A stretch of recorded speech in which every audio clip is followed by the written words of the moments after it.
Assalamualaikum warahmatullahi wabarakatuh. Selamat pagi ya semuanya. Semoga dalam keadaan sehat walafiat ya.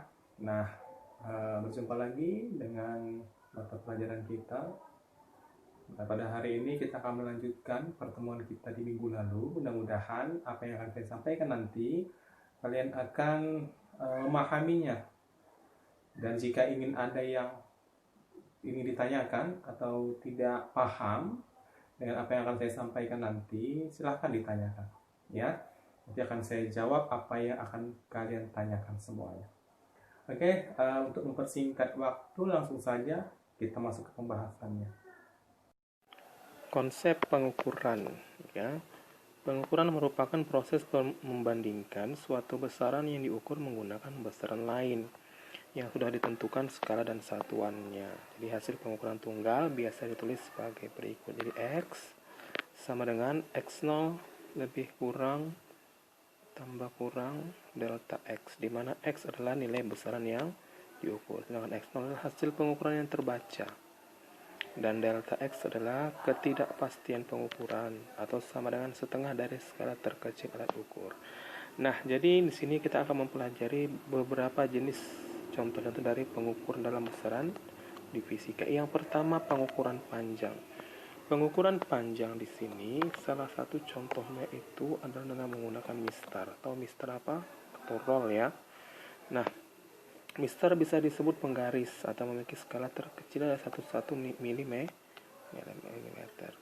sehingga ketelitian mistar 0,5 mm atau 0,05 cm itu pengubahan ya, dari milimeter ke centimeter. Harus tahu, kemarin minggu lalu sudah kita bahas kan. Nah, contoh, tengok perhatikan yang di atas. Hasil pengukuran 3,1 dikurang 0,3. Ini gambar, ini panjangnya benda yang mau ditentukan berapa panjang sebenarnya. Dia dihitung bukan dari 0. Kenapa? Karena letaknya ini, nah ini tengok. Letaknya itu tidak berada di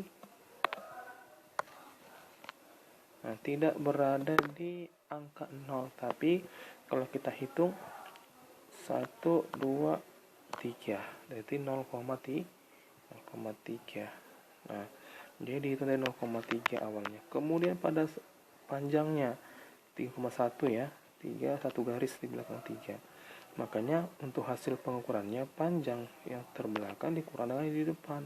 3,1 dikurang 0,3 menjadi hasil 2,8 cm. Untuk penulisan hasil ukur, tengok tadi kan aturannya delta X nya itu adalah ketidakpastian pengukuran atau setengah dari skala terkecil. Setengah dari skala terkecil, ya kan? Jadi, nah ini kan hasilnya tadi 2,8 hasil pengukurannya. Kemudian setengah skala terkecil alat ukur tersebut, ya kan? 0, nih ini kan skalanya 0, ini 1, berarti 0,1. 0,1 itu dibagi 2, kan setengahnya tadi 0,05. Jadi paling kecil itu adalah dari 0 ke 1. Jadi 0,1 itu ingat, skala terkecil alat ukur itu dari mana dapatnya ya. Nah, itulah penggunaan atau dalam mengukur dengan menggunakan penggaris atau mistar. Yang kedua, jangka sorong. Ada yang pernah tahu jangka sorong? Nah, tengok. Biasanya sih kalau misalnya TKJ itu pasti ada menggunakan jangka sorong untuk mengukur besarnya atau panjangnya daripada suatu kabel mungkin ya. Iya. Nah, jangka sorong memiliki 0,1 mm atau 0,01 cm skalanya. Dengan demikian, jangka sorong memiliki ketelitian lebih baik daripada mistar. Iyalah, lebih kecil dia. Kekuatannya kan 0,1 0,5 ya kan. Perhatikan contoh berikut nih. Gambarnya, bagaimana cara kita untuk mengetahui berapa jumlah atau berapa ukuran dari gambar tersebut. Perhatikan skala utama yang di atas dan skala nonius di bawah. Jadi yang seorang terbagi menjadi dua jenis skala. Ada skala utama dan ada skala nonius. Nah, skala utama berada di atas. Skala utamanya itu 0,3. Dari mana dapatnya ini? Hitung dari 0, ya kan? Kemudian angka 0 yang di bawah melewati garis yang mana, itulah angka utamanya, ya kan? Ini kan 1 nih, berarti yang di sini kan ini kan 0,5 berarti ya, berarti garis pertama 0,1, ini 0,2, 0,3, 0,4. Nah, kemudian angka noniusnya itu terletak setelah angka 0,3 nih. Setelah angka 0,3 baru dia ada namanya skala nonius. Berarti skala utamanya adalah 0,3.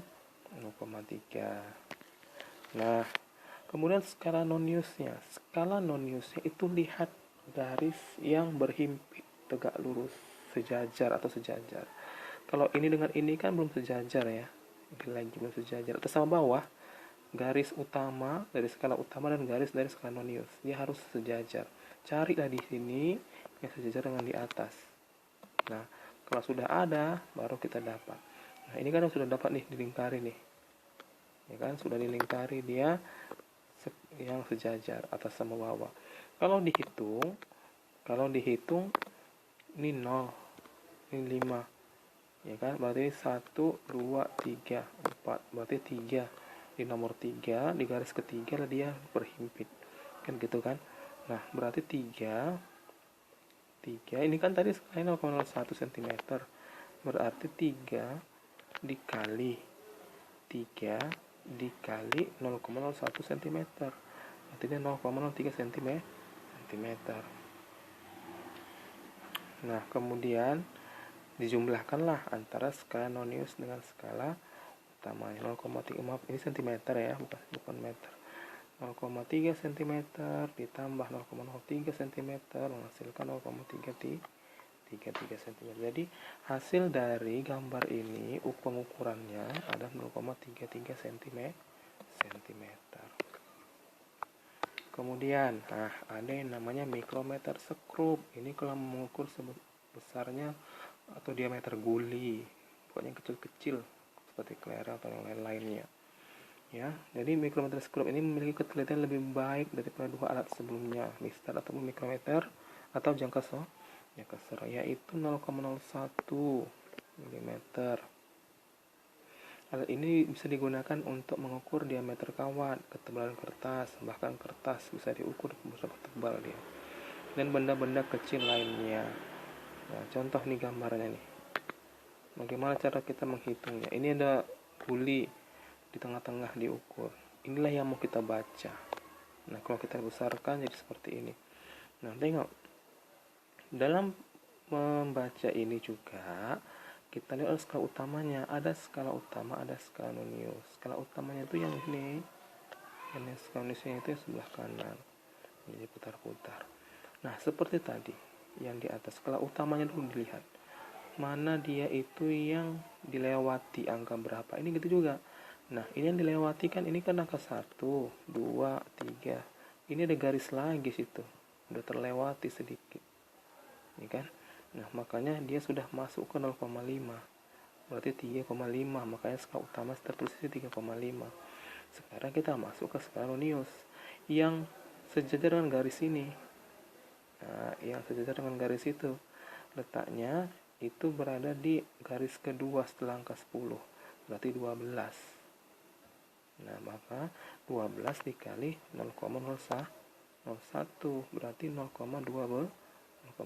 Jadi 0,12 dijumlahkan dengan 3,5 sama dengan 3,62. Begitulah cara pengukuran. Nah, pengukuran panjang itu ada 3 alatnya. Mistar, jangka sorong, dan juga mikrometer Bagaimana pengukuran massa? Ya, bagaimana dengan pengukuran massa? Untuk pengukuran massa, di sini ya untuk pengukuran massa. Nah, ikan, aduh, salah ketik saya. Nah, jadi yang kedua itu pengukuran massa. Ya, pengukuran massa. Pengukuran massa itu adalah salah satu besaran pokok yang bisa diukur menggunakan timbangan atau neraca. Jadi neraca yang biasa digunakan pada skala laboratorium adalah neraca Ohaus. Kita nggak bisa pula lihat ya neraca Ohaus itu bagaimana. Timbangan kayak tahu kan patung, kalau di orang hukum ada patung ditutup matanya, kemudian ada kanan kiri yang harus ditambah beban di kanannya atau di kirinya. Nanti kalau misalnya kanannya kasih beban maka naik turunlah dia jadinya, yang sebelah kirinya naik. Nah, itu semacam itu dengan neraca Ohaus. Ya, ada beban situ. Nah, neraca itu terdiri dari 3 lengan.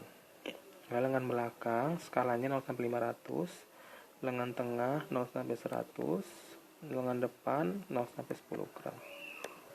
Ya. Nah, seperti di gambar ini. Dia agak panjang, pokoknya dia ditambahi beban. Ada bebannya dia nanti. Ya. Nah, jadi kalau misalnya kita letakkanlah benda di lempengannya, kemudian kita akur supaya seimbang dia. Kita geser-geser lah ini, geser sana, geser kemari supaya seimbang. Maka setelah seimbang baru dapatlah kita ukur sendiri dia. Dari lengan depannya ini kan satuannya gram, ya, 9,4 dia, 9,4. Kemudian yang ini dapat 70. Kemudian dapat ini 400. Dia jumlah karena adalah keseluruhannya. Dapatlah 479,4. Gambarnya coba nanti kalian lihat di internet, ketik neraca Ohaus bagaimana bentuknya, kalian akan tahu di situ.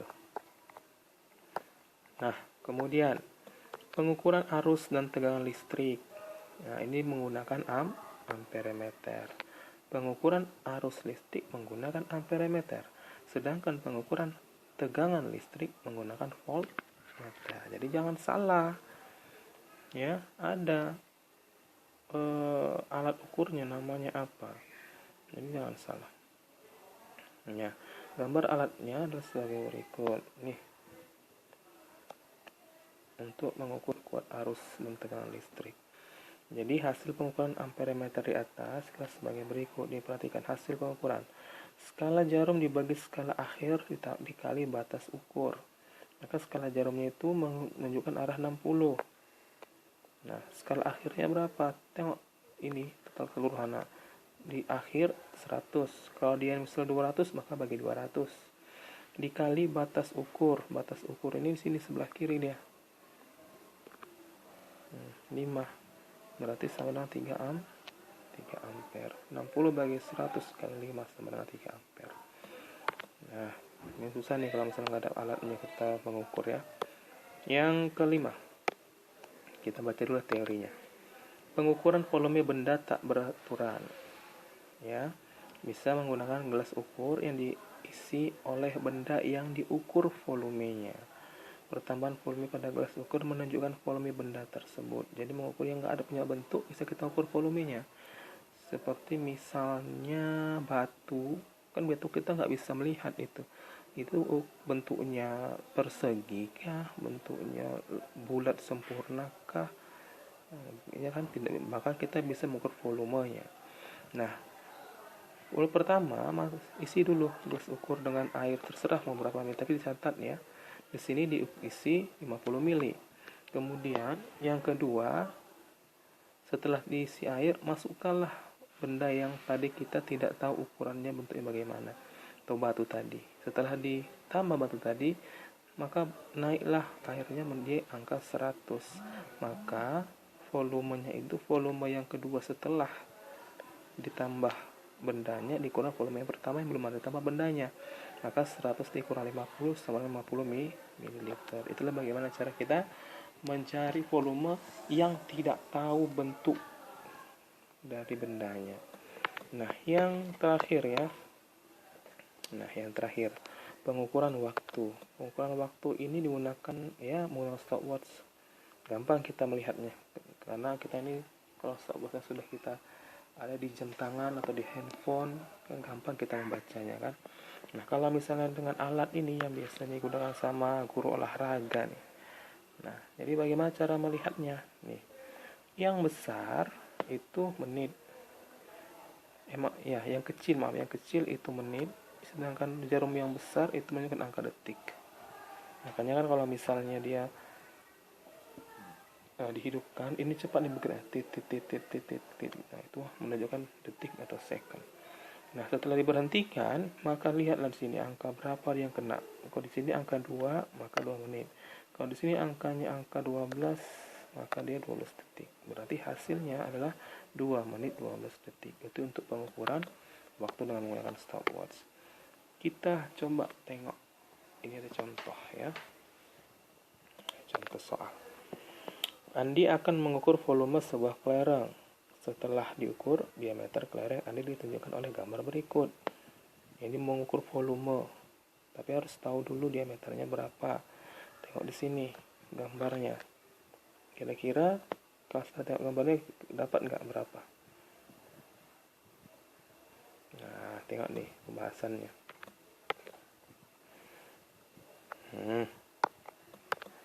Jadi skala utamanya itu kan angka 7. Kenapa? Yang mana garis yang sudah mendekati?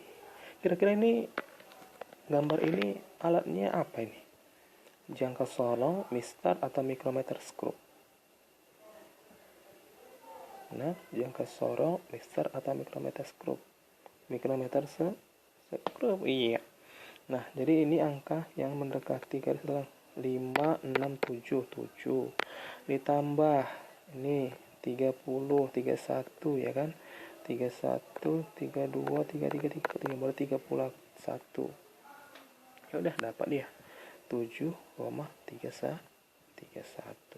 Itu masih diameternya. Kalau mau mencari volume kan volume lingkaran apa? Volume bola. Ya kan? 4/3 kali V R pangkat 3. 4/3 kali V 3,14. Jari-jarinya jari nih ya. Ini kan diameter setengah dari 7,31, dapatlah 3,655. Tadi kalikan dapatlah hasilnya 204. Nah, jadi seperti itulah dalam pengukuran dengan menggunakan jangka sorong, mistar, mikrometer skrup. Kalau mengukur massa dengan menggunakan neraca atau timbangan, salah satu contohnya adalah neraca Ohaus. Kalau mau mengukur tegangan listrik dengan menggunakan voltmeter, kalau mengukur arus listrik dengan menggunakan amperemeter, kalau menggunakan mengukur waktu dengan menggunakan stopwatch. Nah, itulah tadi pembahasan kita pada pagi hari ini. Mudah-mudahan semuanya jelas. Kalau ada yang mau ditanyakan silahkan ditanyakan, ketik pertanyaan di kolom komentar, dan jika atau boleh langsung chat ke WA saya, akan saya jawab nanti pakai pertanyaannya. Oke, itu saja pertemuan kita pada hari ini. Sampai jumpa minggu depan, dan assalamualaikum warahmatullahi wabarakatuh. Selamat pagi.